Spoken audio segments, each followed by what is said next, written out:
Rappelez-vous que nous nous retrouverons toujours parce que nous nous connaissons pour ce que nous sommes, d'accord? Parce que nous sommes liés par cette alliance les uns avec les autres.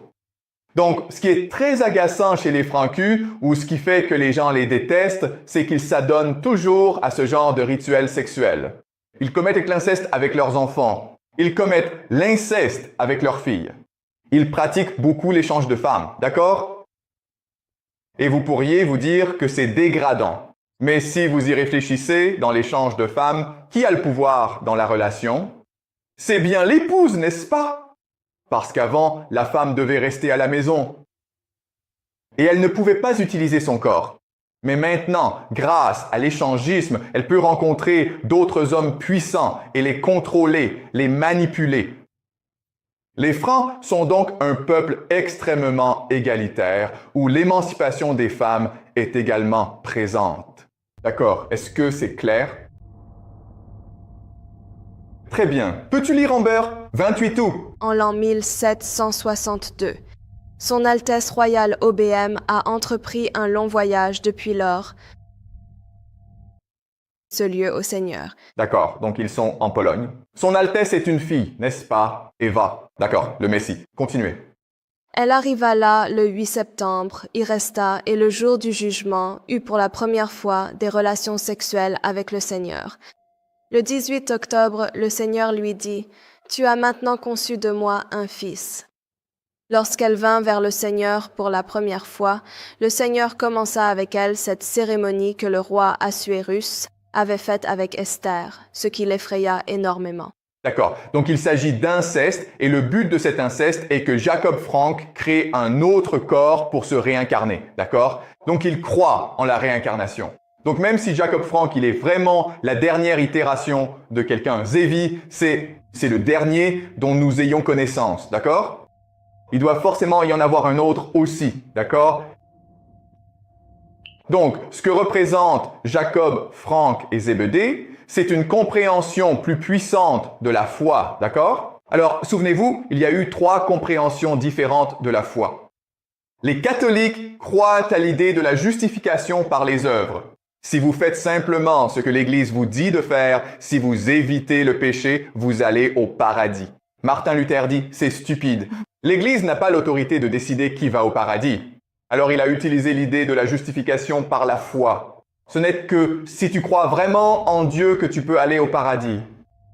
Mais la question c'est, comment croire vraiment? Donc tu crois en Dieu. Et ce que disent Zébaria Zévi et Jacob Frank, c'est que en péchant, en tombant dans la déchéance humaine, en étant rejeté par ta communauté, en étant haï par ta communauté, c'est là la véritable foi en Dieu. Et quand tu fais cela, quand tu pèches, non seulement tu acquiers de la connaissance, mais ta foi devient plus puissante.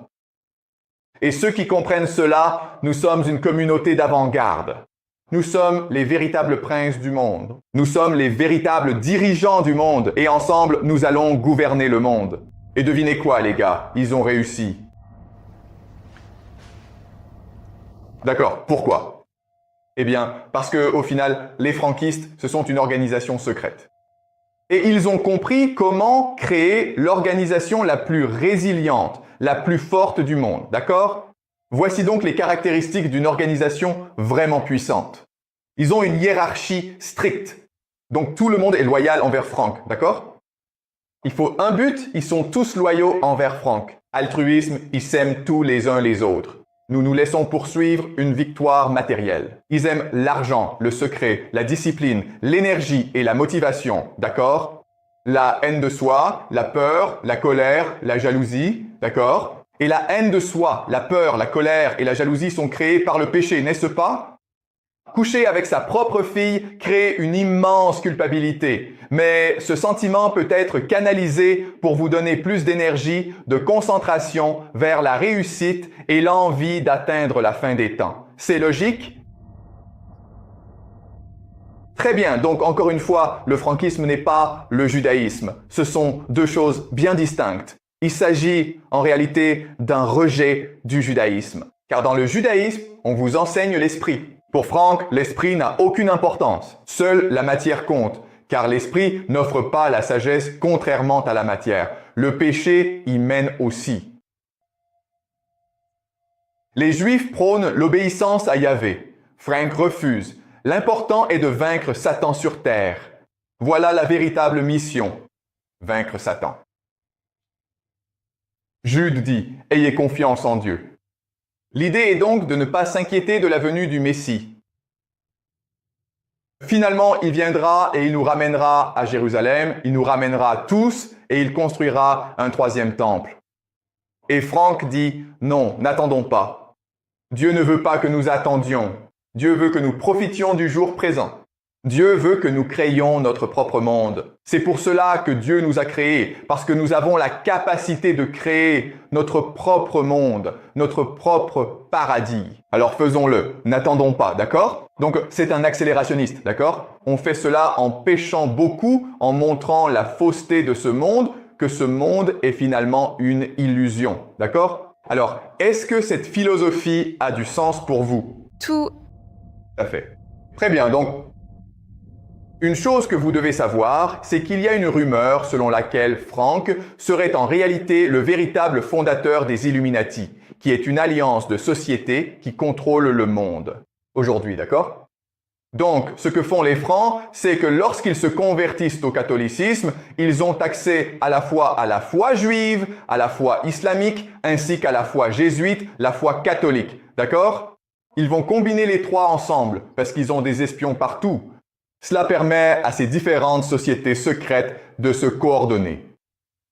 Donc, il y a une rumeur selon laquelle Frank aurait fondé les Illuminati, mais je soupçonne qu'il l'a vraiment fait. Pourquoi? Parce que l'un des membres les plus célèbres des Illuminati est Goethe. Et Goethe a écrit une pièce très célèbre appelée Faust. Et réfléchissons à l'intrigue de Faust. L'intrigue est la suivante. Vous avez Faust, qui est un érudit, et il cherche la sagesse.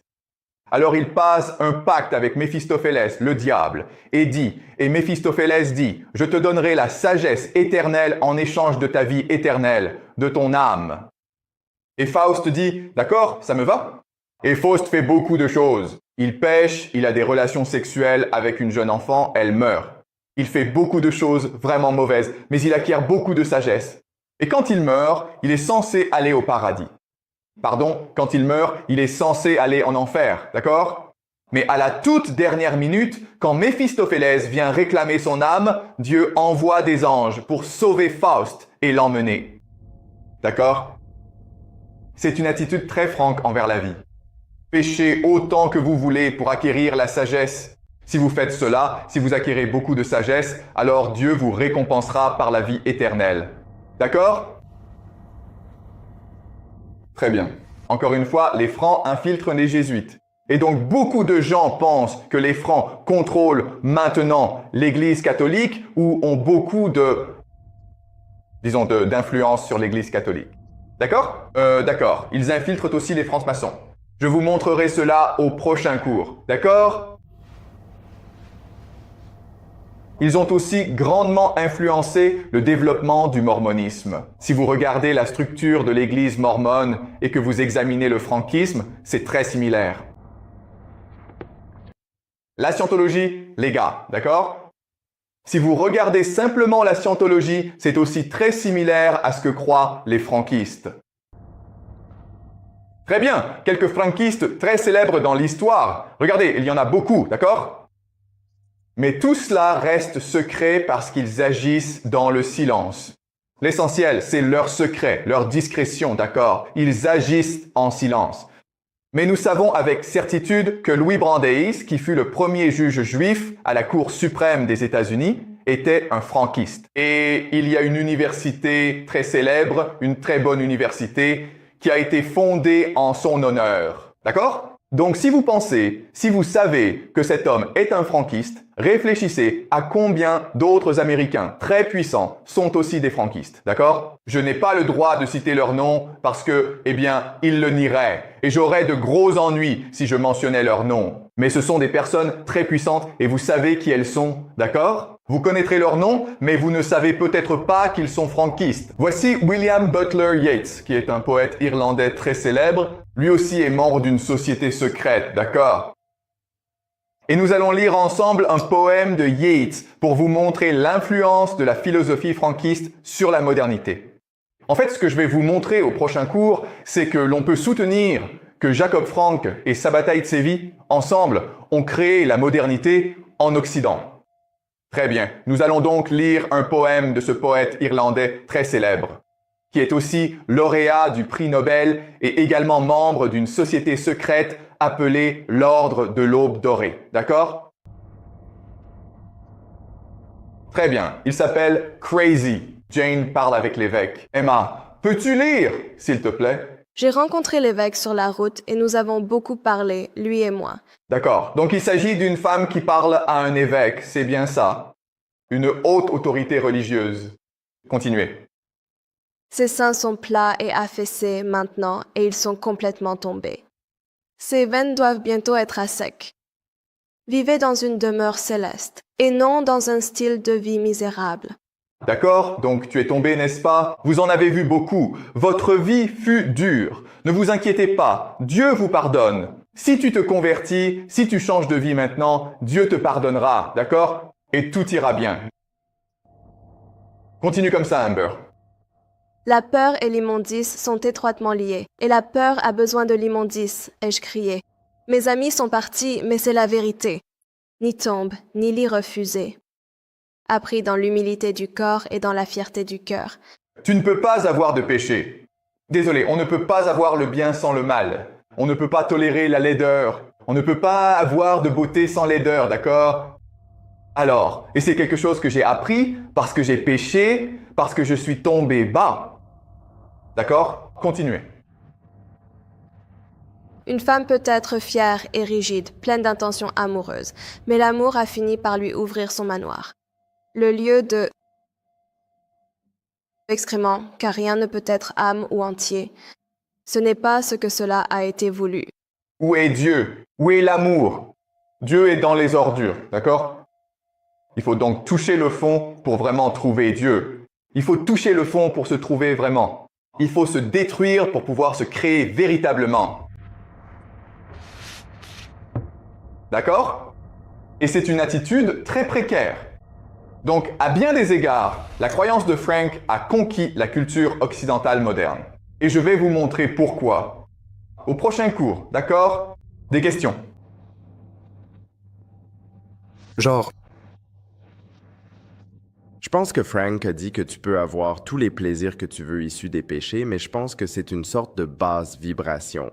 Donc, nous avons besoin de cette basse vibration et des péchés pour apprendre de nos erreurs afin de pouvoir trouver le succès, n'est-ce pas? D'accord, écoute, le péché est un tabou, d'accord? Ce sont ces barrières. Ce sont ces murs devant toi. Mais si tu veux vraiment la connaissance, tu dois briser ces murs pour que la réalité puisse se révéler plus clairement à toi. Si tu comprends, les péchés sont tous ces murs invisibles que tu places devant toi sans raison particulière. Tout cela fait partie de ton imagination, d'accord? Donc si tu veux voir le monde tel qu'il est vraiment, si tu veux vraiment te voir tel que tu es réellement, alors tu dois pécher. Parce que le péché va aussi entraîner un processus de culpabilité, de réflexion et de sagesse. D'accord? Cela va provoquer un autre processus de douleur et de souffrance.